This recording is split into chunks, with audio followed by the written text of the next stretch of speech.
എന്താടോ പുഷ്കര, തനിക്ക് കണ്ണുമുക്കം കണ്ടൂടെ? ഒന്ന് സാറേ, ഇപ്പൊ ഒന്നും കാണാൻ വയ്യാത്ത അവസ്ഥയാ. ഒന്ന് വിട്ടാരെ. ആ അവസ്ഥ മാറണേൽ ഒരു മരുന്നുണ്ട്. മരുന്നൊക്കെ ഞാൻ സൗകര്യം പോലെ വീട്ടിൽ വന്ന് ചോദിച്ച് മനസ്സിലാക്കിക്കോളാം. ഇപ്പൊ വിട്ടാരെ സാറേ. നിന്ന് പിടയ്ക്കാതെ കാര്യം പറയണോ. വടിവാള് വടിവാള് വർക്ക് ഇറങ്ങിയിട്ടുണ്ട് സാറേ. ഡോക്ടറോ? ഓ എവിടെ? ദേ ഇങ്ങോട്ട് വരുന്നുണ്ട്. എന്റെ അമ്മേ, ഇയാൾ ആശുപത്രിയിൽ രോഗികളെ ഓപ്പറേഷന് കത്തിവെച്ച് ആളെ കിട്ടാണ്ടായപ്പോ നാട്ടിലിറങ്ങിയിരിക്കുക ബാക്കിയുള്ളവന്റെ കഴുത്തിറക്കാൻ. ഏത് വഴി വരുന്നത്? യോ ദേ വരുന്നത്. എടോ രാജശേഖരാ, എടോ അവിടെ നിക്കടോ. എടോ അവിടെ നിക്കാൻ ഒരു കാര്യം പറയാനുണ്ട്. ഇവൻ എങ്ങോട്ടാ ഈ കിടന്ന് ഓടുന്നത്? കണി കണ്ടത് എന്റെ ദൈവമേ. ഏറ്റ് ഭാര്യയാവുന്ന ലക്ഷണം ആര് കൂട്ടിയിട്ടത്? അയ്യോ രാജശേഖരാ, തന്നെ ഞാൻ എത്ര വിളി വിളിച്ചു. ഞാൻ കേട്ടില്ല. എടോ അവിടെ ഒരു വയസ്സനും വയസ്സിയും മാത്രമേ ഉള്ളൂ. താൻ വല്ലപ്പോഴൊക്കെ അതിലെ ഒന്ന് അങ്ങോട്ട് വന്നാൽ ഒരു സ്മോൾ അടിച്ച് നമുക്ക് വല്ല കൊച്ചു വർത്താനം പറഞ്ഞു. അല്ല, ഞാൻ അങ്ങോട്ട് വരണമെന്ന് പറഞ്ഞിരിക്കുക. അയ്യോ ഇപ്പൊ കണ്ട സ്ഥിതിക്ക് മറ്റൊരു ദിവസം ആകാം. അല്ല, താൻ എന്താ ഇത്ര ധൃതിയായിട്ട് ഓടിയത്? അത് പിന്നെ രേവതി കുട്ടിക്ക് അവൾക്കെന്താ? ഒന്നുമില്ല, എന്തെങ്കിലും ഉണ്ടാവുമോ എന്നൊരു സംശയം. ഞാൻ പരിശോധിച്ച് മരുന്നിന് എഴുതി തരാം. അവൾക്ക് ഒരു കുഴപ്പമില്ല. She's perfectly all right. താൻ അവളുടെ കാര്യത്തിൽ ഇത്രയധികം ടെൻഷൻ എടുക്കേണ്ട യാതൊരു കാര്യമില്ല. ഒരു കല്യാണമൊക്കെ കഴിഞ്ഞ് ഒരു കുട്ടിയൊക്കെ ആയി കഴിയുമ്പോൾ കുറച്ചുകൂടെ ഒരു പക്വത വരും. അപ്പൊ അതോടുകൂടി മാറാവുന്ന സൂക്കേടേ ഉള്ളൂ അവക്ക്. രേവതിയെ ചികിത്സിക്കുന്ന സൈക്കാട്രിസ്റ്റ് ഇത് തന്നെ പറഞ്ഞു. ഓഹോ. ബൈ ദ വേ, ഇൻ 1968 ഞാൻ നമ്മുടെ ഹോളി ക്രോസ് ഹോസ്പിറ്റൽ തുടങ്ങിയടാ. അപ്പോ ഒരു മേരിക്കുട്ടിയുടെ കാര്യമല്ലേ? അത് തനിക്ക് എങ്ങനെ അറിയാം? പറഞ്ഞിട്ടുണ്ട്. ഞാനോ? അതെ, ഒരു 5-6 പ്രാവശ്യം. ഓ, അത് ഞാൻ ചിലപ്പോ പറഞ്ഞു കാണും. അതെ. പിന്നെ അത് കഴിഞ്ഞപ്പോ മാത്യു തരകൻ. ഓ, അത് ഞാൻ പറഞ്ഞതല്ലേ. 8 പ്രാവശ്യം പറഞ്ഞു കാണും. അല്ല, നമ്മുടെ ജോണിക്കുട്ടിയല്ലേ പോന്നത്? അയാൾക്ക് എന്തോ വയറ്റ് വേനയാണെന്നോ ഡോക്ടറെ കാണണമെന്നോ എന്തോ ഓപ്പറേഷൻ വേണമെന്നൊക്കെ പറയുന്നത് കേട്ടു. ജോണിക്കുട്ടി, ഇയാളെന്താ ഡീസൽ വാങ്ങിക്കാൻ പോണ ഡ്രൈവറുടെ മാതിരി ഓടുന്നത്? രാജശേഖരാ, ഇവൻ ഇതെവിടെ പോയി? കിഴക്കുന്ന് വന്നുമില്ല, ഒറ്റാലി കിടന്നതും പോയി എന്ന് പറഞ്ഞ മാതിരിയായി. വന്ന് ഒരെണ്ണത്തിന് കയ്യിലോട്ട് കിട്ടുന്നില്ല. ഓ എന്റെ കർത്താവേ. അല്ലേ ചേച്ചി, ഡോക്ടർ എവിടെ പോയി? ഡൊമിനിക്ക് ജർമ്മനിയിലല്ലേ? അതല്ല ഞാൻ ചോദിച്ചത്, വർക്കി സാറിന്റെ കാര്യമാണ്. എനിക്ക് എപ്പോഴും ഡൊമിനിക്കിന്റെ കാര്യം എന്റെ മനസ്സിൽ. റോസ് കുട്ടിയും ജർമ്മനിന്ന് വിളിയോട് വിളിയാ.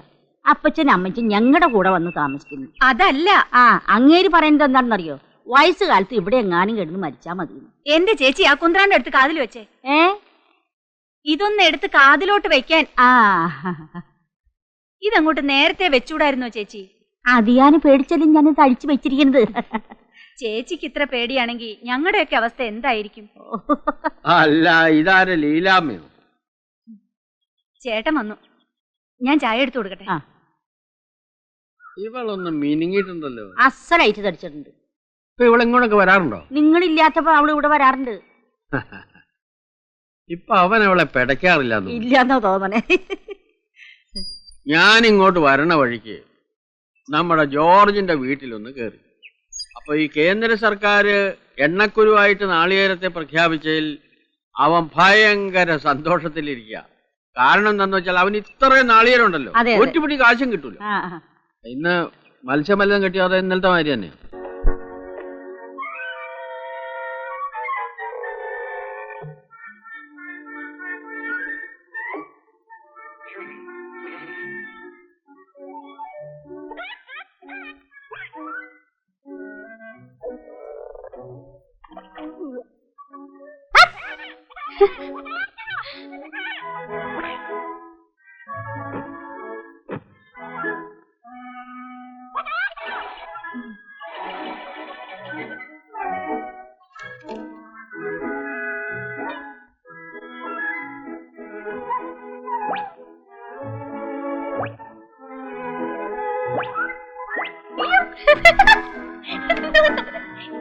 ദേവു, ടിവിയുടെ മുമ്പിൽ ഇങ്ങനെ ഇരുന്ന കണ്ണ് ചീത്തയാവെന്ന് പറഞ്ഞിട്ടില്ലേ?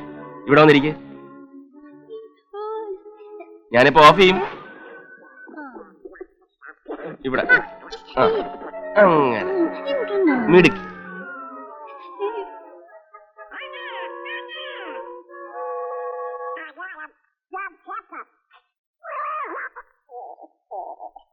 ചോറെടുത്ത് മേശപ്പുറത്ത് വെച്ചിട്ടുണ്ട്. ഞങ്ങൾ കഴിച്ചോളാം. ദേവകിയമ്മ പൊയ്ക്കോളൂ. ശരി, കാലത്ത് വരാം. ആയിക്കോട്ടെ. അയ്യോ, നോക്ക് നോക്ക് നോക്ക്. അല്ല, ദേവതിക്കുട്ടിക്ക് ഊണ് കഴിക്കണ്ടേ? ഇപ്പൊ എന്നെ കണ്ടിട്ട് ചോറിനാവേ. അല്ല, ഇനി ചോറിന്നിട്ട് കാണാം. ഇപ്പൊ വേണ്ടത് കണ്ടിട്ട് അത് വേണ്ട. ചോറിനാ. ഇപ്പൊ വേണ്ടത് കണ്ടിട്ട് ചോറിനാവും.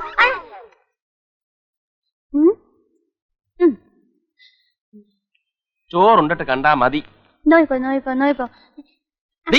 ആഹാ, ചോറുണ്ടിട്ട് കാണാന്ന് പറഞ്ഞില്ലേ? കണ്ടിട്ട് ചോറിനാന്ന് ഞാൻ പറഞ്ഞില്ലേ?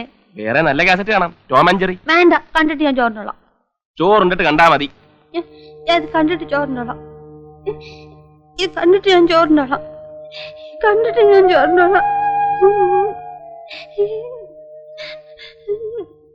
ടോം ആൻഡ് ജെറിയിലെ എലിയില്ലേ, ജെറി, അവനിങ്ങനെ പതുങ്ങി പതുങ്ങി പതുങ്ങി വന്ന് കേക്കിരിക്കുന്ന റൂമിൽ വന്ന് കേക്ക് എടുക്കാനായിട്ട് പോയപ്പം പൂച്ച. ആ, ഓ,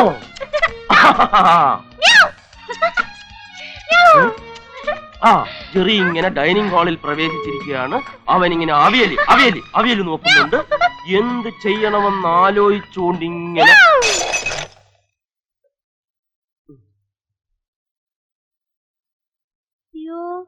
എന്താ ഇത്? അല്ല, അയ്യോ, രേവതിക്കുട്ടി അല്ല പൊട്ടിച്ചത്, ടോം, പൂച്ച. ജെറി വീണ്ടും ഡൈനിങ് ടേബിളിൽ ചുറ്റുന്ന പോവുകയാണ്. എന്ത് ചെയ്യണമെന്ന് ആലോചിച്ച് ജെറി ഇരുന്നു. ടോമിന്റെ സീറ്റ് ഇവിടെ ഇവിടെ ഇവിടെ ഇരി. ജെറി പ്ലേറ്റ് എടുത്ത് തിരിച്ചു വെച്ചു. ജെറി ചോറിന്റെ അടപ്പ് മാറ്റി കഴിഞ്ഞു. ഒരു കരണ്ടി ചോറെടുത്തിട്ട് കഴിഞ്ഞു. ജെറി സാമ്പാർ ഒഴിക്കാൻ പോകുന്നു. ഒഴിച്ചു. ഒഴിച്ചു. ഇങ്ങനെ കുഴച്ച് കുഴച്ച് കുഴച്ച് ജെറി കുഴച്ച്. അയ്യേ, ടോമും ജെറിയും കൈ കഴിവില്ലേ? ടോമും ജെറിയും കൈ കഴുകില്ല. കൈ കഴുകൂലേ? ഇല്ല. ഇല്ലേ? ഇല്ലല്ലേ? ജെറി വീണ്ടും ഒരു ഉരുള ഉരുട്ടുന്നു. ടോം 2. വീണ്ടും ഒരു ഉരുള ഉരുട്ടുന്നു. 2. അയ്യോ, എന്നെ തല്ലിക്കൊല്ലുന്നേ. അയ്യോ, എനിക്ക് വയ്യ, എന്നെ തല്ലിക്കൊല്ലുന്നേ. അയ്യോ, അയ്യോ, ആരുമില്ലേ? ഈ പെരുമ്പാമ്പിനെ പിടിച്ചു കെട്ടാൻ ആരുമില്ലേ ഇവിടെ? അയ്യോ, ആരെങ്കിലും ഒന്ന് ഓടി വരണേ. അയ്യോ, രാത്രിയാവുമ്പോ വന്ന് കയറിക്കോളും. മനുഷ്യന്റെ സ്വൈര്യം കെട്ടുന്ന കാലമാണ്. എറിഞ്ഞൊടക്ക്, എല്ലാം എറിഞ്ഞൊടക്ക്. ഇതും കൂടെ അങ്ങ് എറിഞ്ഞൊടക്ക്, ഓടട്ടെ. എന്നിട്ട് എന്നെ ഈ കുഞ്ഞിനെയും കൂടെ അങ്ങ് കൊന്നു തന്നേക്ക്. അയ്യോ, ഓ, ആ ഡീസന്റ് വേനും ഭാര്യയും കലാപരിപാടി ഉറങ്ങിപ്പോയി. ഇപ്പൊ മനസ്സിലായി എനിക്ക് ഞാൻ ഇവിടെ ഇങ്ങനെ കാർഡ് കളിച്ചിരിക്കുന്നത് എന്തിനാണെന്നുള്ളത്. അയാളെ പോലെ ആവാണ്ടിരിക്കാൻ ഇത് എത്ര ഡിസിപ്ലിൻ ഉണ്ട് നോക്കിയാട്ടെ. ആ പെമ്പറന്നോത്തി എടുത്ത് ഒച്ചപ്പാടും ബഹളും ഉണ്ടാക്കണം. നിങ്ങളെ കൂടെ ചെന്നേ. അത് പോട്ടെ, നീ ഇത് നോക്ക്. നിങ്ങളെ കൂടെ ചെന്നേ മനുഷ്യ. അരുതമേന്നെ, അരുത്. എന്താ ഇത്? മാറണോ വടിവാളെ? സ്ത്രീകളോട് ഇങ്ങനെ കാണിക്കുന്ന കഷ്ടമാണ്. എങ്ങനെ ആണുങ്ങളാവുമ്പോ സന്ധ്യ ആയാൽ 2 പൂശും. അറിയോ, എനിക്ക് എന്റെ പാടില്ല തന്റെ പാടി തല്ലാൻ പറ്റുള്ളൂ. അങ്ങാടി തോറ്റാൽ അമ്മയോടൊന്ന് പറഞ്ഞു വെച്ചിട്ടുണ്ട്. ആരോടും ദേശത്തിന് കെട്ടോടെ തല്ലിലാണ്. മേലെ ഇനി നിങ്ങൾ നിർത്തിയിട്ട് എന്റെ സ്വഭാവം മാറും. അപ്പൊ തനിക്ക് 2 സ്വഭാവം ഉണ്ടോ? അടിച്ച് കൊല്ലേ. ഇയാൾ എന്ത് ഡീസന്റ് വേനാണ്.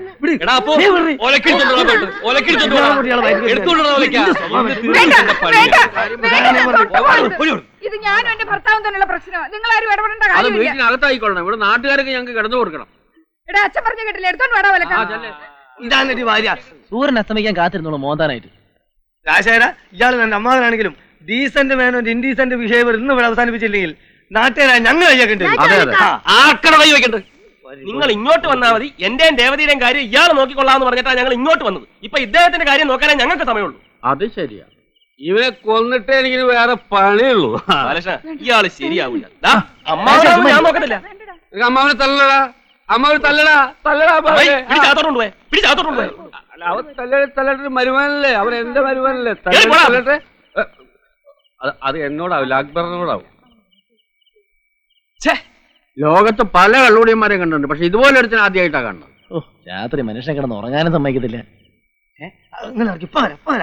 അതാണ് ഞാൻ പറഞ്ഞത്. ഏതായാലും ഉറക്ക് പോയി. ഇനി നമുക്ക് ഉറക്കം കിട്ടില്ല.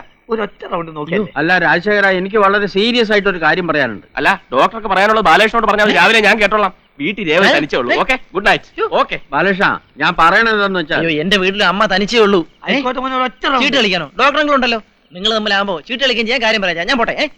ലൈഫ് ഈസ് പ്ലാൻഡ് എൻജോയ് എന്നാണ്. നമുക്ക് നോക്കാം. അതൊക്കെ ശരിയാ. പക്ഷെ ഈ ചീട്ടിന്റെ ലൈഫ് ഹിസ്റ്ററി അറിയാവും. 1864 ചൈനയിലാണ് ഇതിന്റെ ഉത്ഭവം. ചിയാങ് കൈഷേക്കിനും കുടുംബത്തിനും ഇരുന്ന് സമയം കളയാൻ വേണ്ടി കളിക്കാൻ ഉണ്ടാക്കിയതാണ് ഈ ചീട്ട്. അന്നത്തെ ചീട്ട് ഇത്ര ഉള്ളതല്ല, ഇത്ര ഉണ്ടായിരുന്നു. തടിയിലായിരുന്നു ചീട്ടുണ്ടാക്കിയിരുന്നത്.